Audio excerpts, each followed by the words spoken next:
somebody else. Circling the edge, way up high. Don't know if I'll ever have a useful alibi. Gone too far to stop. Yeah, I tried. Flying, crashing, looking for a perfect suicide. Circling the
I don't. For the life of me, I don't even remember my password, dude.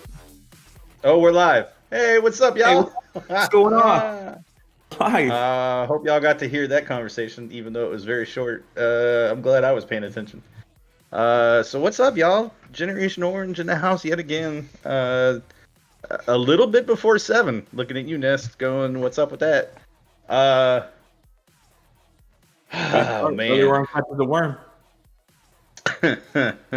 Yeah, that's it. No, when it comes to streaming, you don't want to be early. You need to be on time every time. So yeah, we're gonna talk soccer. I know that's a huge surprise to everybody, but we've we we have nothing else to talk about right now but soccer, really. Not that there's Hey, nothing else going on, just that's what we talk about is soccer. So if you're tuning in for the first time and you're not into soccer, I'm kind of curious how you got the link, but if you did, go ahead and do us a favor, even all the same, and like and subscribe and follow and all that good stuff. Go ahead, yeah. Mark. Before we carry on with the soccer conversation, man, I just want to commend the Dynamo, man, and the Dash as well. I saw that video that they posted on their Twitter handle, the 8-minute and 46-second video of all the players and coaches and staff basically just in silence, just in support of the whole Black Lives Matter movement and all that good stuff. Absolutely, yeah, 100% agreed. It's an interesting time for sports. I mean, you had COVID league or not COVID league. You had COVID-19 coronavirus completely derail all sports. Along with many people's lives, but all sports in general. And leagues are starting to kind of come back. You got the German Bundesliga that are back playing. You've got Premier League that's slated to come back real soon too. You've got other leagues in Europe that are starting to kind of slowly make their way back as well, and a lot of them are doing it without fans in the stadium. And it's been rumored for weeks now, but finally confirmed and officially announced that beginning very soon, MLS will begin their MLS is Back tournament, which is basically like a condensed mini preseason and designed in such a way to try to get some eyeballs from people that are looking for content, whether it's soccer or sports, to be able to have something to watch. The one advantage for MLS is that they're going to be able to air this on ESPN or other related affiliates live every single match, and that's kind of a big deal for MLS because they normally only get the 3 to 4 matches per week that actually air live on network television, and so to be able to get something on, a major cable broadcaster like ESPN consistently for a few weeks is going to be a huge win for them and for the teams and for the players to get that level of exposure. But some details real quick, unless Mark, you have something you want to add about this tournament. We call it the MIB tournament. The Men in Black tournament? No, I don't think that works now. No, man. I mean, yeah, for sure. I mean, like before we go into the details of the tournament and stuff like that. It's great to see. I mean, there's pros and cons to all this, and obviously, like you stated, one of the pros is going to be the exposure to MLS, and maybe they can gain some new fans. And it's like sometimes people look at the negative of the fact that they don't have training enough time to get into match fitness, I guess. Sometimes the games can be sloppy, or sometimes the games can be very exciting since maybe they're not that much in shape, and you can see high scoring games. So maybe there might be a positive to this.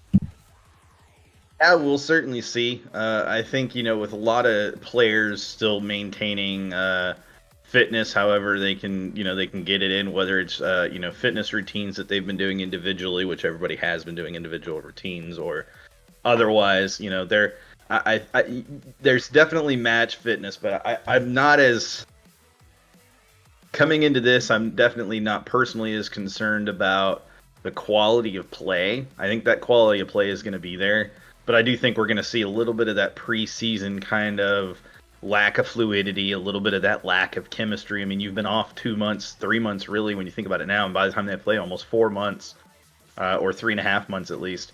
That's a really long time. That's even longer than MLS offseason actually is right now currently. Do you know if they're gonna follow the FIFA guidelines of the new 5 substitutes? They are actually. It's actually so real quick. Let's go ahead and dive into the details. So first of all, the tournament's being held between July 8th and August 11th. First match will take place on July 8th. Yes, first match begins July 8th for group stages. There will be 54 matches, 39 group stage matches, 15 knockout round matches. 26 different match days. So that means across that span between July 8th and August 11th, basically a month and 3 or 4 extra days, they are going to have 26 matches. The format is basically a group stage, round of 16, quarterfinals, semifinals, championship. Minimum number of matches per club is 3, and that again is your 3 group stage matches between July 8th and July 24th. And then the maximum number of matches for any given team is going to be 7 for any team that makes it to the finals. Key dates to keep in mind: June 24th. So we're 14 days, 2 weeks from that date. Teams will begin arriving in Florida, aka Orlando. July 8th, like I said, MLS's back tournament group stage begins. July 25th to the 28th, round of 16 happens. July 30th to August 1st, the tournament quarterfinals happens. August 5th and 6th, tournament semifinals, and August 11th, MLS's back tournament final. So some details around the actual tournament itself. All matches will begin at either 9 a.m., 8 p.m., or 10:30 p.m. Eastern Standard Time. So that's actually 8 a.m., 7 p.m., and 9:30 p.m. Central Time, with the majority of the matches being played in the evening. Great. No, the crazy thing about it is, who would have thunk Mickey Mouse is going to save soccer in America? Soccer and basketball, and Mickey Mouse.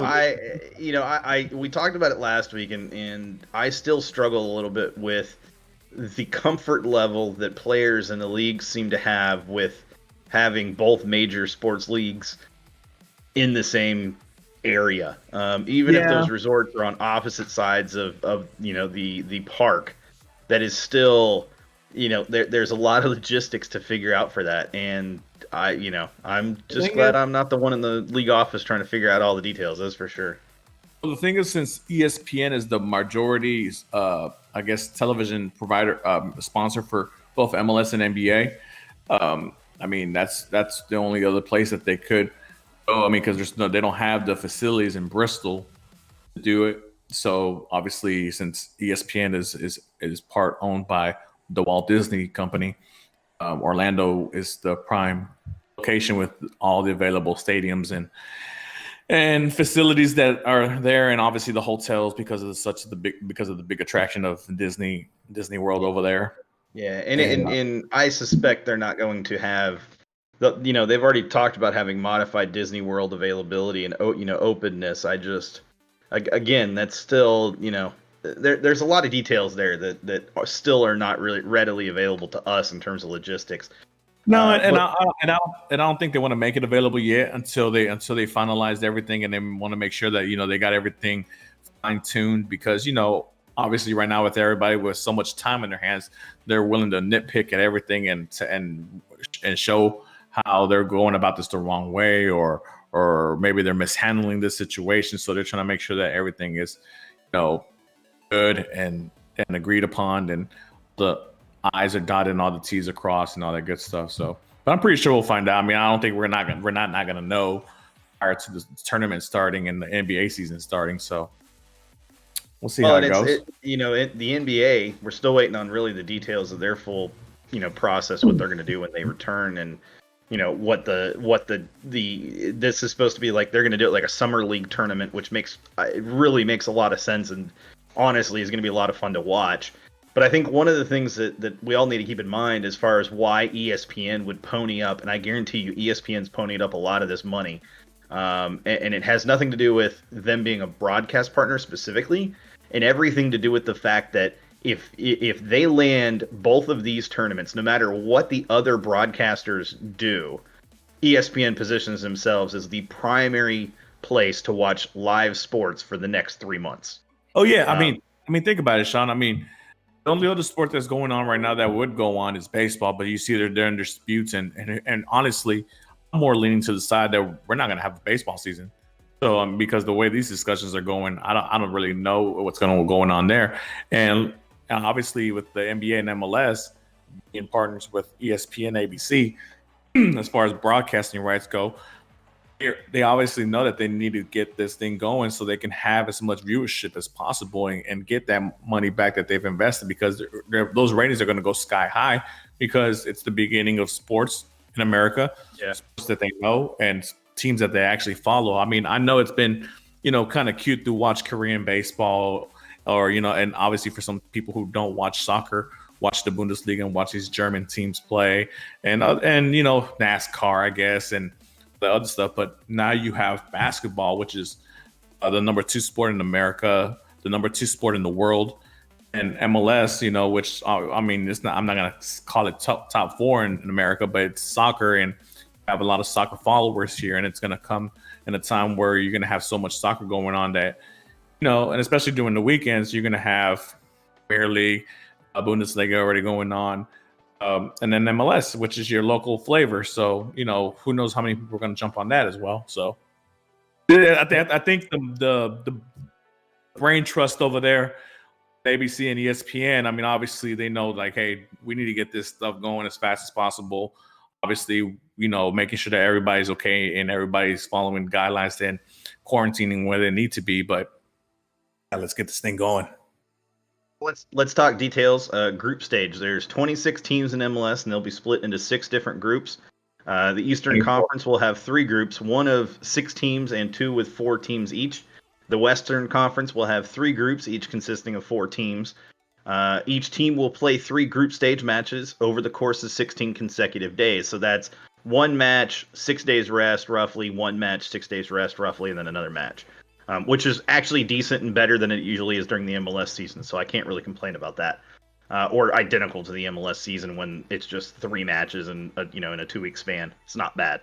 The top 2 teams from each group, along with the 4 best third-place finishers, will move on to the knockout stage, beginning with the round of 16. So again, you have 3 groups, 1 of 6 and 2 with 4. You have 6 total groups.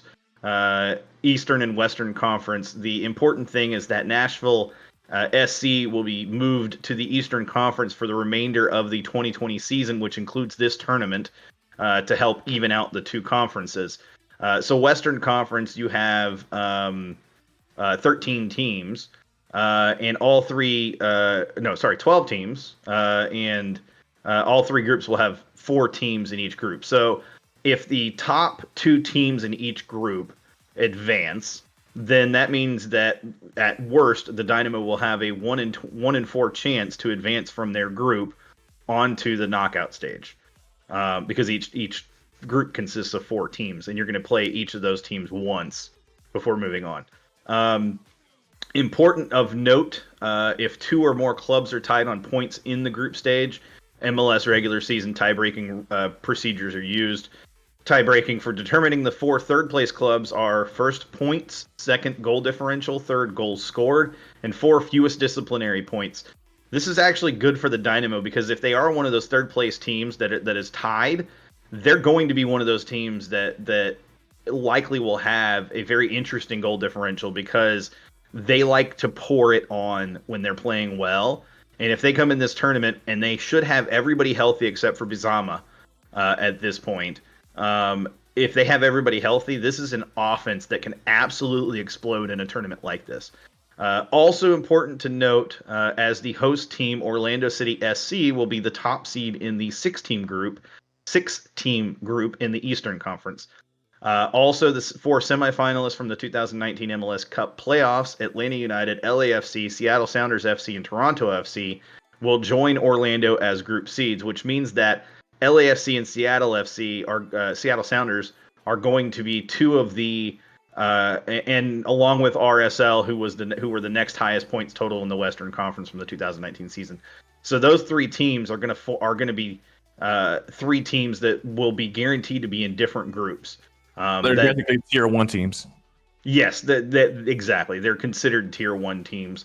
And then so it is likely the Dynamo will draw one of those three teams. Out of those three teams, from what you saw in the first 2 weeks of MLS season 2020, who are you most wanting out of those three teams to draw?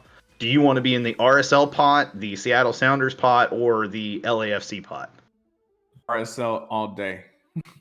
All day, every day, no doubt about it. Although RSL have some really great players, I do think that Seattle right now and LAFC right now are two clubs I do not want to see or face. Yeah, to say the least. Obviously LAFC and Seattle, they have the great seasons last season. LAFC having a historical regular season, and Seattle Sounders being the MLS Cup champions.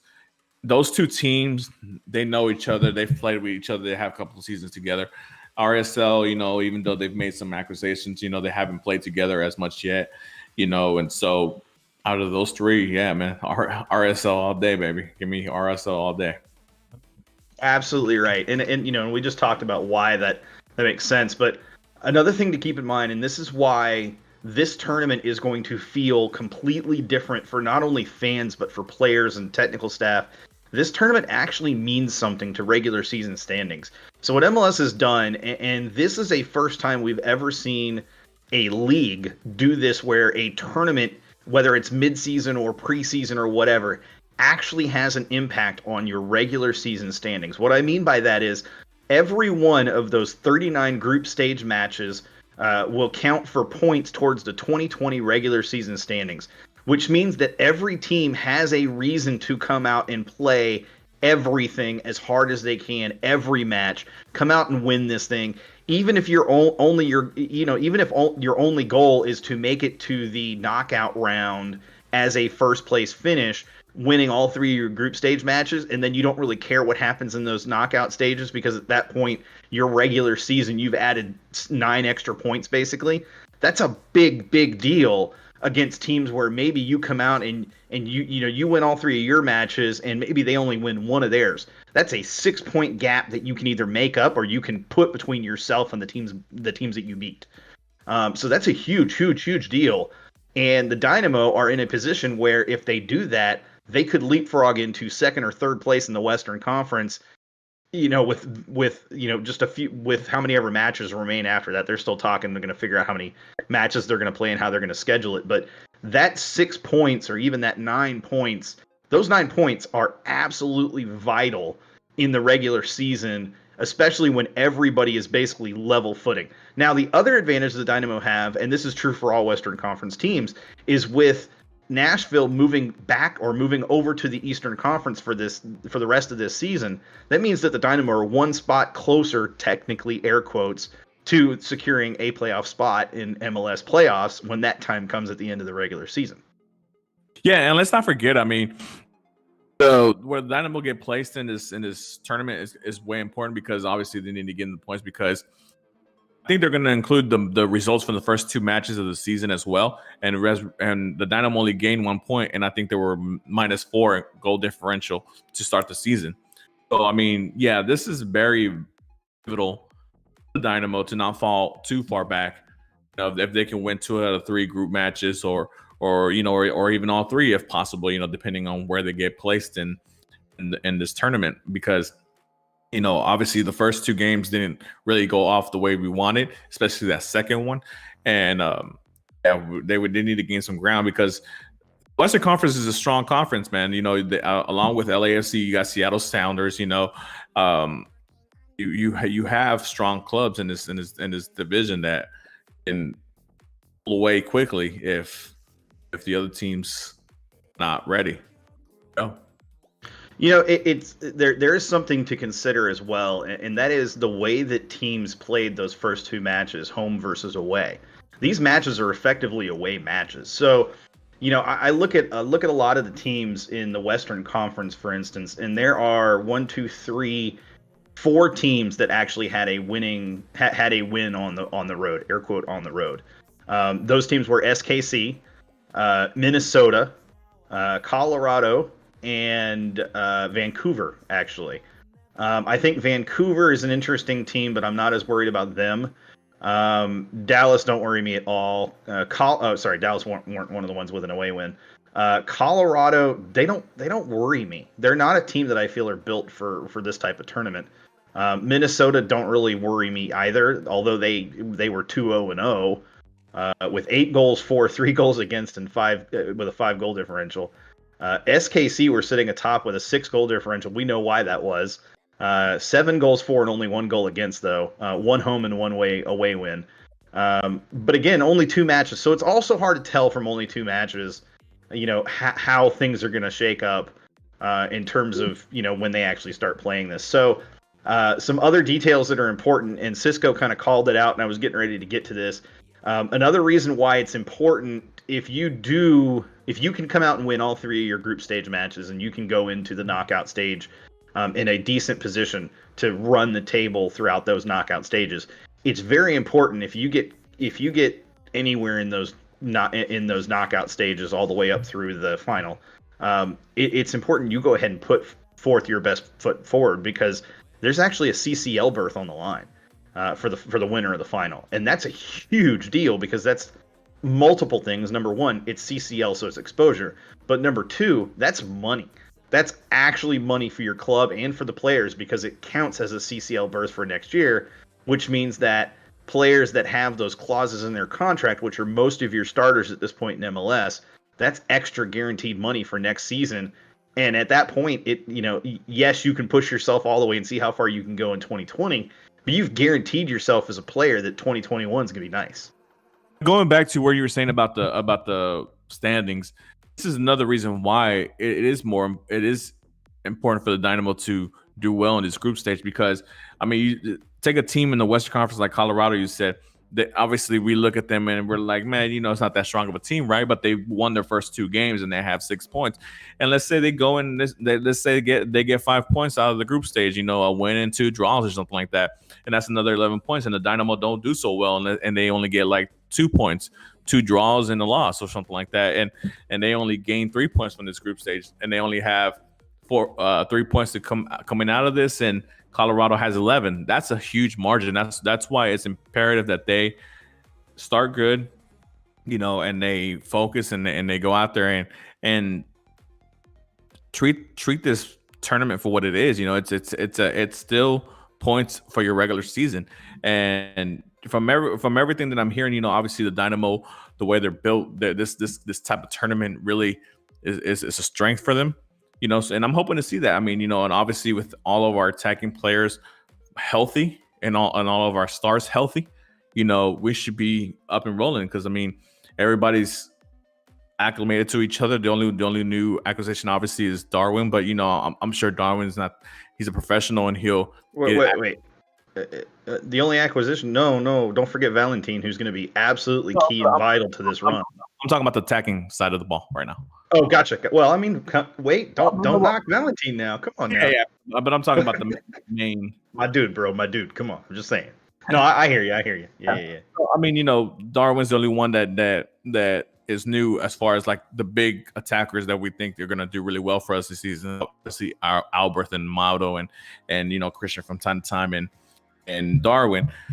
And let's not forget Tomas, and hopefully he steps his game up to another level, which would help a lot, obviously.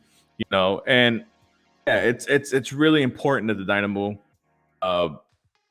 get a fast start in this tournament, because not winning one game out of the group or just drawing games or in losing games, it's gonna hurt them, because the way they started those first 2 games off in the season. So important. Yeah. Go ahead. Go ahead. I was just going to say actually, this is different. So go ahead. This was moving on to a different, same subject, different topic about it. Oh yeah, and then going back to what you were talking about with what Cisco brought up about the CONCACAF Champions League spot up for grabs. Obviously, we know how Champions League fever is around here from experiencing in 2018. And I know that as a Dynamo fan, I want the team to be involved as many times in Champions League as possible, and have long runs in those international tournaments, because it's exposure. And then, obviously it helps when you're trying to bring players of quality over to the club, because if they see that you're playing in international competitions against the best teams in your region, and not just in MLS. You're talking about at Liga MX, the Costa Rican League, and other leagues around the CONCACAF. It makes a player want to come over here more often than not, because obviously the money isn't there for the lure here. So I mean, if we have the pedigree and the prestige of being one of those clubs that year in year out we're playing for international titles and all the other stuff and doing well in our leagues domestically, players will come eventually. So For sure. So Cisco also mentions hopefully Orlando's humidity will be in our favor as well, which I can't argue that. Hopefully it is. So what I was going to mention is the draw for the tournament for the group stages will take place on Thursday, and that's tomorrow, June 11th, at 3:30 p.m. Eastern Time, 2:30 p.m. Central Time, and that will determine the placing of the 26 teams into the 6 different groups. So also important, knockout round matches that finish tied at the end of regulation will proceed directly to a PK shootout. So if you are tied at the end of regulation in the knockout rounds, and that doesn't matter if it's the final or if it's just a round of 16 match, at the end of that, it immediately goes to penalty kick shootout, which is better for the players because that's a lot less exhaustion on their bodies, a lot less minutes on their bodies. We've seen plenty of matches, especially in knockout rounds, go 120 minutes, and you've seen how tired the players are after something like that happens.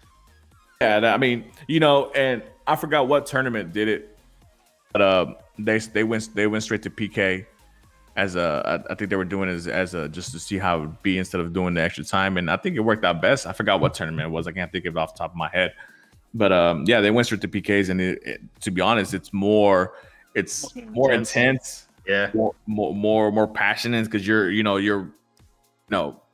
got to kick. Every kick matters, so it's more intrigue and more interest. And let's not forget, when it comes to playoffs and penalty kick shootouts, we are really and truly one of the best teams in the league at it. So as mentioned, each of the 39 group stage games count for points toward the regular 2020 regular season standings. A CCL berth is up for grabs for the winner for the 2021 CONCACAF Champions League. And this is important, regardless of whether it is a U.S. or Canadian club. This berth will replace the one traditionally awarded to the regular season conference leader that did not win Supporters' Shield. That's really important just on the fact of the U.S. or Canadian club, because it was always very difficult for Canadian clubs to find CCL berths unless they won MLS Cup. So this is a way, because they can't participate in the U.S. Open Cup. Well, they got the Canadian Championship. They do, but that's what Toronto gets in every year to the CCL. And then this year is Montreal, the Impact, because Wilmer helped them win that championship. Yeah. Yes, correct. But what I'm saying is this is a chance for 2 Canadian clubs to be able to make it. That's what I'm referring to. It's another opportunity for Canadian clubs outside of MLS specifically. Well, it's okay. You know what I mean by that, though. Like outside of. No, I understand what you're saying. I understand what you're saying, but who wants to be 2 Canadian teams? And then another reason for players to give it their all immediately out of the gate, in addition to matches that count in the regular season standings and competing for bragging rights, the MLS's back tournament will give players, this is key here, the opportunity to earn additional bonuses as part of a $1.1 million prize pool.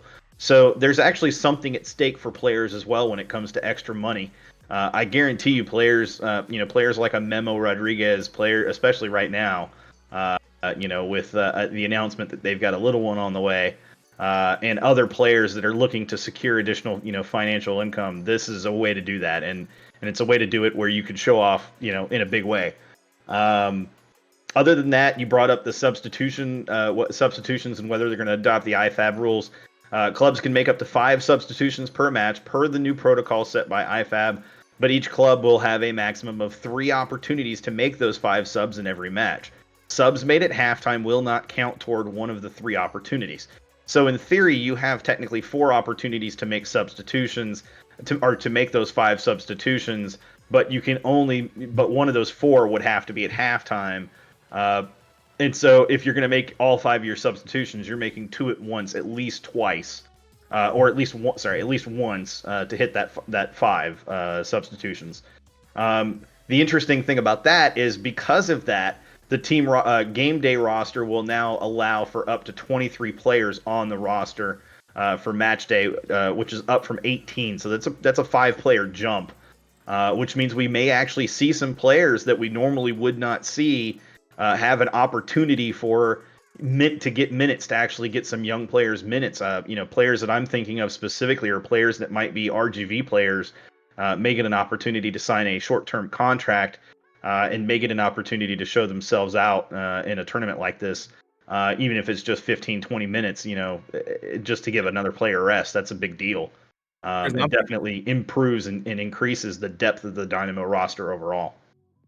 Players I'm thinking of are like Nico Hansen and Ronaldo Pena, be getting a chance to do this, to get into matches and actually playing in a match that really matters.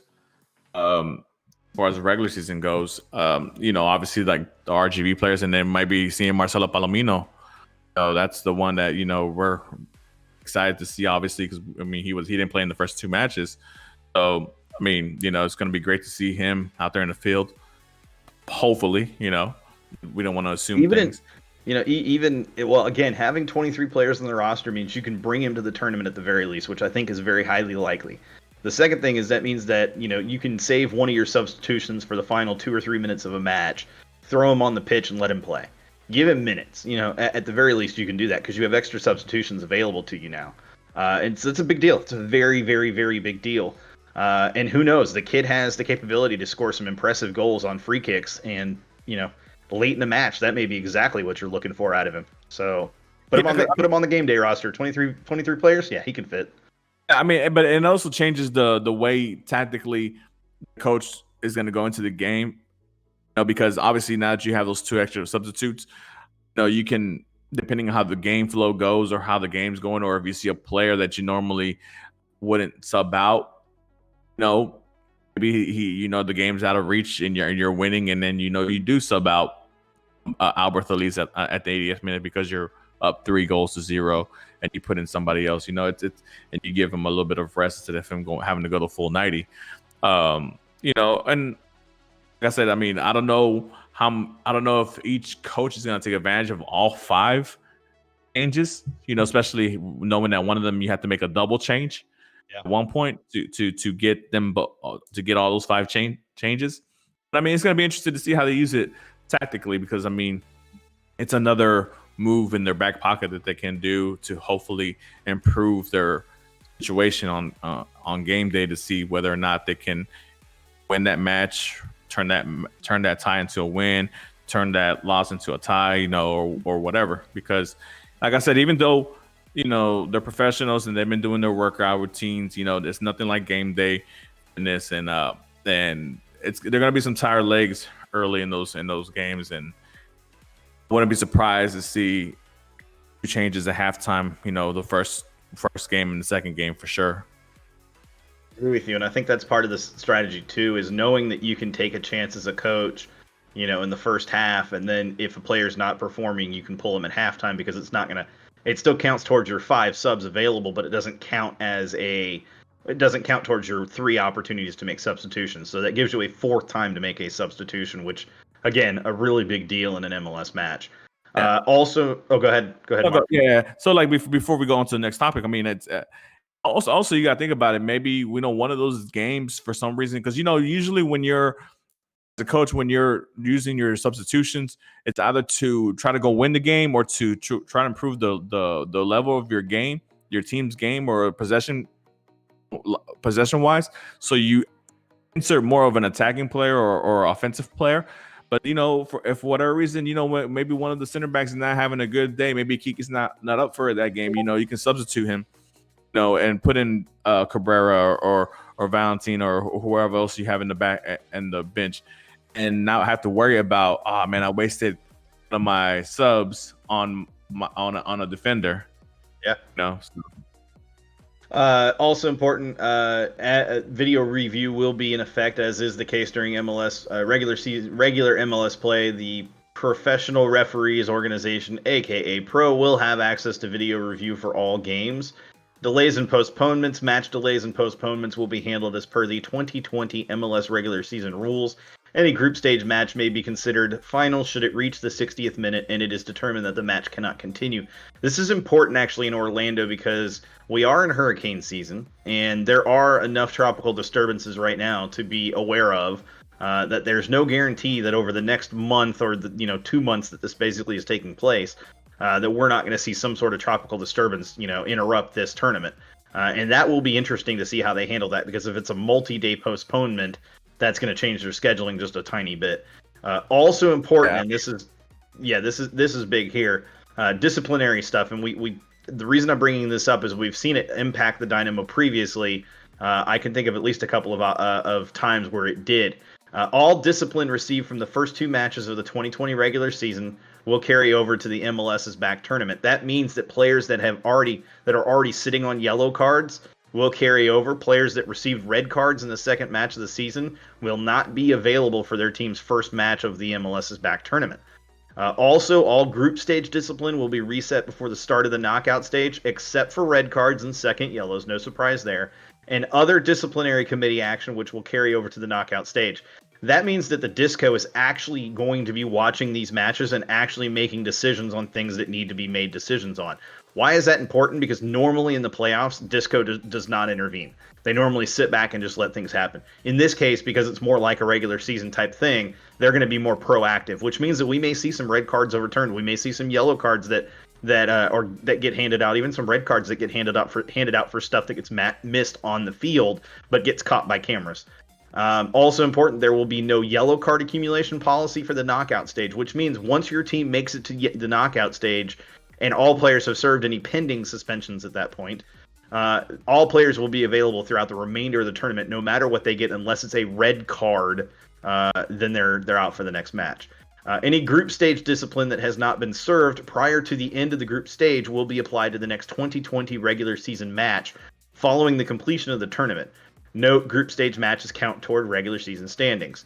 If a player receives a second yellow card in the final group stage match, but the first yellow card was also his 5th yellow card of the regular season, the player will be suspended for the first knockout stage competition match due to red card suspension, and for his first regular season match following the tournament for yellow card accumulation.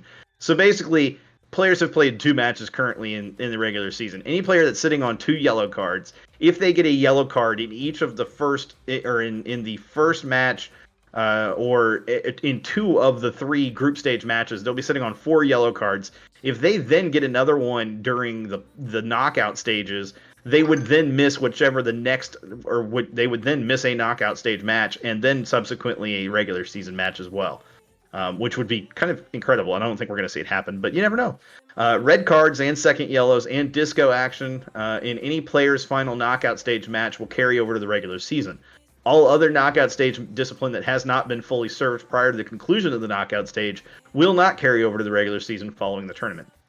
So basically, essentially all that is saying is the Disco's watching.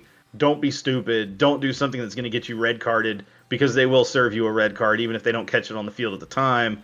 And it will, even if it's your team's last match in the tournament, it will carry over to the remainder of the regular season matches. It was a lot. I got you, but I mean, I don't think it's gonna happen where we have too many accumulations of yellows and reds. But I mean, like I said, I'm not expecting the games to be sharp and crisp. There might be some sloppiness on part of the defenders and just players overall, which might be sliding or throwing themselves a little too often or prematurely than what they normally do. And it could be yellows and reds out there. So I mean, we'll see. I mean, you treat this group stage as you would your regular season. I mean, if whatever happens, I mean, you're going to be disciplined for if you got yellows, if you get accumulation of yellows, or if you get reds. Don't expect to play the next game. I mean, it's the same thing, same concept, basically. I mean, nothing changes, so just don't be stupid. Sorry. I saw a link pop up on my feed, and I was like, I need to see this. So, final thing to note. After the tournament concludes, upon completion of the MLS's back tournament, MLS plans to continue its regular season with a revised schedule in home markets, followed by the Audi MLS Cup playoffs and the 25th MLS Cup. The schedule for these will be developed at a later date, which means we still don't know what the remainder of the regular season for any team looks like at this point.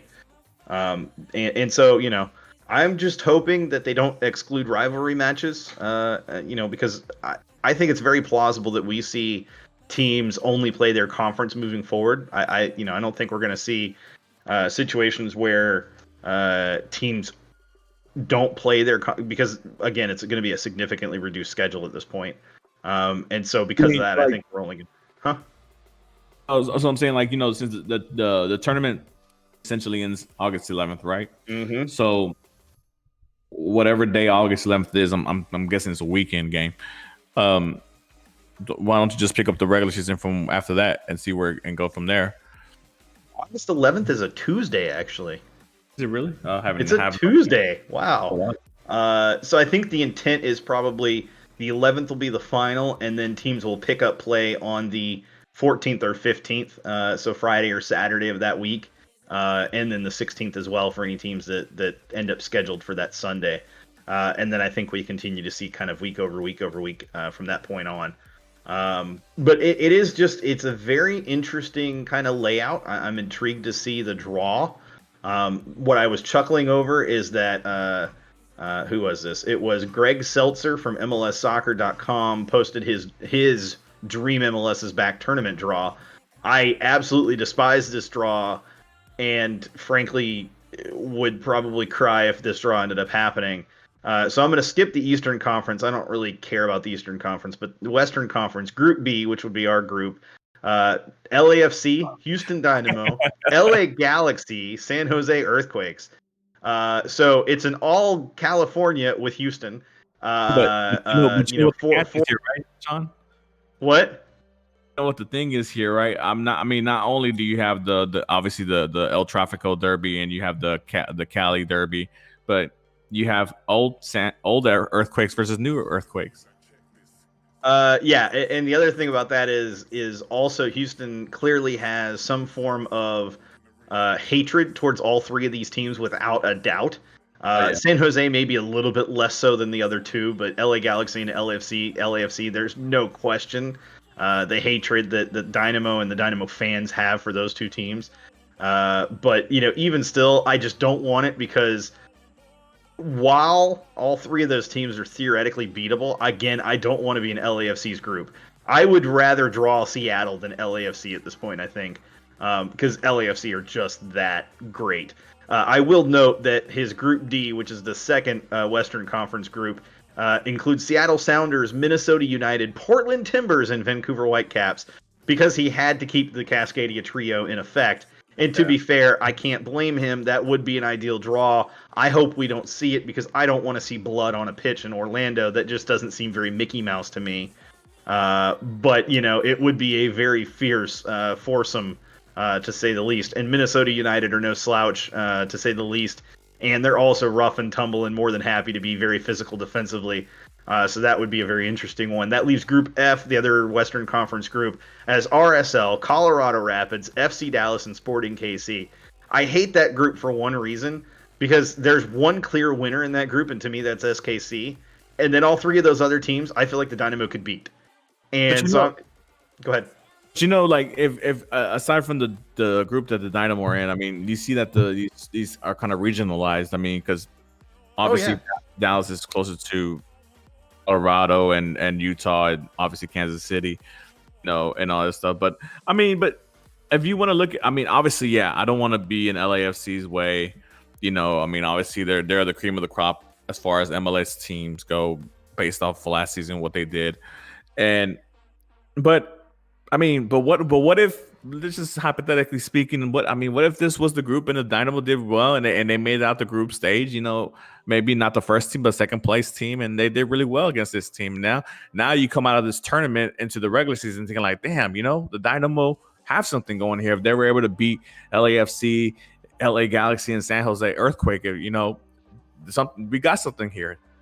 Yeah, it would definitely be a statement group to make it out of that group, regardless if it's even as the third place, one of the 4 third place finishers that makes it out. Again, there's only 6 groups, so a third place finisher is not a guarantee. Is actually still 50% likelihood that you're going to advance to the tournament. So as long as you play your matches, as hard as you can play, and as long as you do well enough, you stand a pretty good shot at actually making it out of the third, even as a third place team. Yeah, I mean, yeah, you do. I mean, it's gonna be interesting, and I think obviously if this scenario came apart, it would be a tougher road. But I would rather Seattle Sounders, FC Dallas, and who's the other team I would and Minnesota? Well, not Minnesota United, and San Jose. I'd rather that foursome. Not because I think that we couldn't beat any other team in there, but I think that foursome actually has a lot of possibility in terms of the play styles. And Seattle actually have a play style that is very good against the Dynamo, which is why they usually do well against the Dynamo. But the other difference is this won't be on turf, which that's what I'm most looking forward to, is seeing these teams that typically dominate on turf at home struggle in matches on grass away from home. And that's the other thing too, is teams that rely on their home field advantage, that's out the window. That's gone. So a team like Seattle, that's their big thing, or a team like Portland, that's their big thing. That's not the case for this tournament. There's no home field advantage. No team has a home field advantage. Not even Orlando. Fans aren't allowed in this. So, I think that sets things up very differently. And it's very interesting to see how things may shake out. We will find out tomorrow afternoon. That's for sure. It's going to be interesting to see how these groups come out. Obviously, because then we can start. Well, obviously myself and you, Sean, and obviously the team and staff. We can start picking apart the teams that we're going to actually go up against and see what flaws we have against them and what positives we have against them. How we match up against them and all that good stuff, and make some predictions for maybe the next week's show. How to see how we're gonna come out of that group and hopefully move on to the knockout rounds and maybe potentially even go on to and then end up in this final and maybe for a CCL berth. It would be a nice little gift back from the COVID pandemic, for us Dynamo fans. I was gonna say one of the things that is important is that we might want to hold another week before we do our predictions. Not for any particular reason other than you've been really busy, and the last time we did predictions, you basically threw them together the afternoon before we had a show. And I don't want you using that as an excuse for why you didn't do well predicting this tournament. And we are going to predict every group stage match all the way through, by the way. That's fine. I mean, look, we find out tomorrow. I mean, we basically have a week to get our stuff together. I mean, obviously, I know you're gonna be busy with your stuff at work. I'm gonna be. I'll have it done. Don't you worry. I'll have it done. I mean, if we have a week, I'm good. Good thing is it falls on Thursday tomorrow, and then we'll have the complete 7 days to do a little bit of research and see how we're gonna pit everybody and then pick our champions of MIB tournament. So I'm going to throw this out there. There is a prize because I am going to open this predictions up to everybody, and includes listeners and viewers as well. You must be a subscriber to Generation Orange on YouTube in order to win. But the winner, the person who predicts the most matches correctly, or has the most matches closest in terms of scores, that person will win a jersey, an MLS, or not, I won't say an MLS jersey, will win a jersey. I won't tell you more details about this, but when details are available, trust me, you are going to want this jersey, and I will be buying this jersey. It will come out of Sean's pocket, which means I'm telling you right now, I'm winning, bitches. Get off.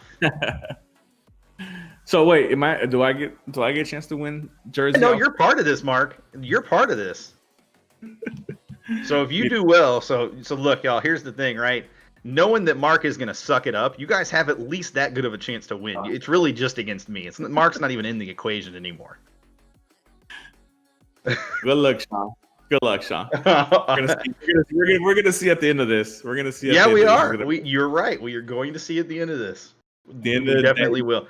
at I'm the gonna end throw of it out there. The person that I am most afraid of in these predictions is Cisco. Cisco is so good at predicting regular season results. So this tournament in particular, it absolutely falls in his wheelhouse. And so I am very concerned that Cisco's going to go out here and he maybe not run the table, but he's going to be close enough that there's no chance that anybody else has. So I'm just throwing it out there, guys. You get to show up myself. You get to show up Mark. You get to show up Cisco, who is going to participate, even if he doesn't say he's going to. He's going to, as well as Nestor. I'm assuming you're going to join in on this, correct? You can just feel free to put a message in the chat if you want. You don't have to mic in if you don't want to. Yeah. I mean, it'll be great to see. I mean, but we're gonna have to figure out a tally system, because obviously, if X amount of points gives you this amount of whatever, we're gonna have a little bit of a log jam as far as points. I already got it. Don't you worry. I've got it figured out. And so here's the thing: if you're off by more than 3 goals for either team, I can tell you right away that's going to be a negative score. Which means even if you get the team, you predict the team that won the match, you're not going to end up with any points for that match, because predicting the correct match result in terms of who wins, who loses is actually not worth that many points. It's predicting the scores correctly. Oh, okay. So we're going a little bit plus minus. We're doing okay, I got you. Yeah. So that's how we get rid of that log jam. And because there's 39 matches to predict, it's going to be very difficult to believe that we're going to have a log jam. We'll have a few people here and a few people there, I guarantee that, but I suspect we're not going to have a major log jam in any one spot in the list. Gotcha. Well, I'm looking forward to winning this new jersey of mine. You keep on dreaming. So actually just dropped a post on Last Word on Soccer. That's lastwordonsoccer.com. MLS's back tournament interview with Don Garber. So Garber, of course, says matches will be televised with their media partners, which includes all 3 national partners. And there will be a feed available for international viewers that are interested in the tournament. He said journalists will be, journalists and media will be able to attend the tournament, but that those plans are still being worked out. And he said he wants to integrate fan engagement into the broadcast in some way. What I think we end up seeing is probably some form of like conference call where fans can, show themselves cheering for their team, basically, something to that effect. I think one of the Bundesliga teams did it this past match play. They had like a Zoom meeting or something. Call, yeah. And they had a whole bunch of supporters on there, basically during the match. And I think they put them on the big screen and watching the match and all that good stuff. It's crazy. This league, they're doing all these creative things. Obviously, like last week I was talking about whether or not people would pay $20 to the Dynamo to have a cardboard picture of them put on the stadium out there, as a way of support, like one of the Borussia teams did a couple matches a couple of weeks ago. They're being real creative, man. These marketing people for these teams in the Bundesliga are trying to be as creative as possible to have the fan interaction be at whatever level that they can get it, for the time being, this because we all know the fans can't be at the stadiums. But I think it's going to be interesting, especially when these teams are hopefully allowed to come back to their home sites and play in their own stadiums to see what they're going to do to, I guess, garner a little bit of a home field advantage, I guess.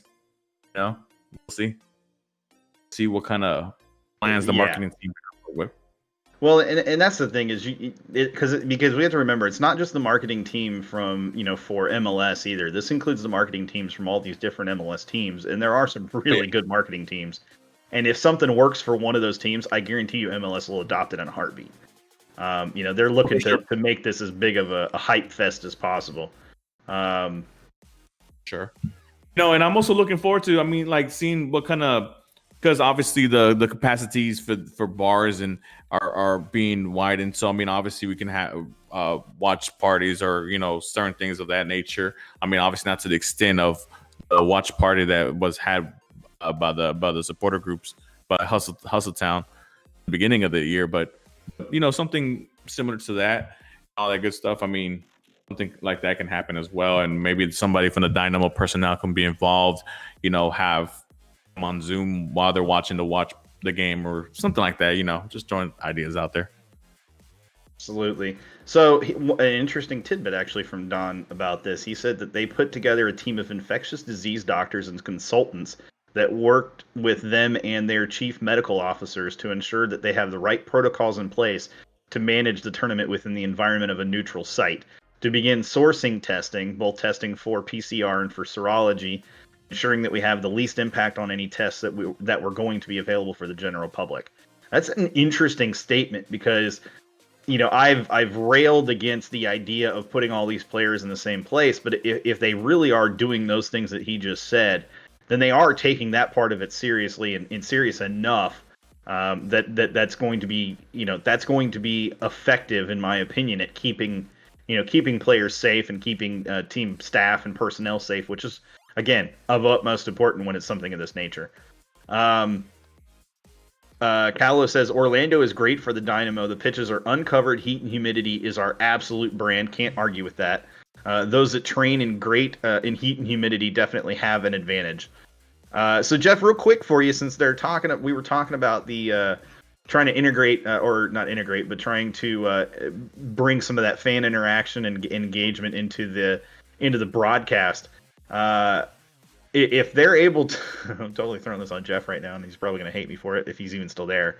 But I'm just wondering if they do a Zoom conference call or something like that, are you going to try to get some Surge representation on something like that to show the Surge off nationally on ESPN? And now we wait the 30 seconds for Jeff to respond if he's even still watching. Jeff's like, wait, what?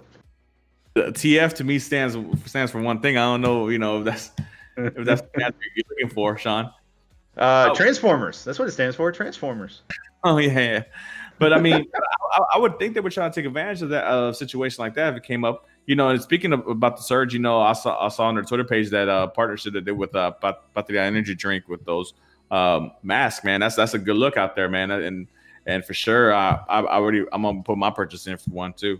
Throwing it out there. If you haven't purchased one yet, I guarantee you that that there are very, very limited quantities still available of the masks. And if you purchase a mask at $15, you get a free 4-pack of Patria energy drinks, which, as I understand it, those are like $3 themselves. So basically you're getting the mask for free, essentially, or for $3 at least. So, that's a pretty solid deal right there.